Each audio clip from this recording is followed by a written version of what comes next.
યાત્રાધામ પાવાગઢ ખાતે ભદ્રકાળી મંદિર પાસે એક શ્રદ્ધાળુનો પગ લપસી જતા તેને ઈજાઓ પહોંચી હતી।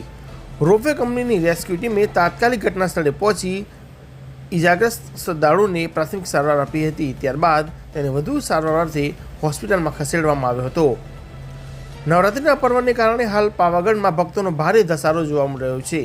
બોલીનેના દબરપુર ગામનો રાહુલ કુમાર નામનો શ્રદ્ધાળુ દર્શનાર્થે પાવાગઢ ગયો હતો ત્યારે ભદ્રકાળી માતાજીના મંદિર સુધીનો રસ્તો ઉબડખાબડ હોવાને કારણે તે અગમ્ય કારણોસર પડી ગયો હતો।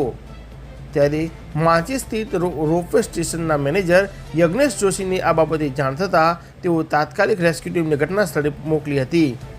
રેસ્ક્યુ ટીમે ઇજાગ્રસ્ત શ્રદ્ધાળુને પ્રાથમિક સારવાર આપી 108 મારફતે વધુ સારવાર માટે હોસ્પિટલમાં ખસેડ્યો હતો। આ બચાવ કામગીરીમાં સ્થાનિક પોલીસ અને રોપવે તંત્રના સ્ટાફે સરાહનીય કામગીરી નિભાવી હતી। ઋતુલ પ્રજાપતિ સાથે નીરવ પ્રજાપતિ, સમાચાર 31, પાવાગઢ।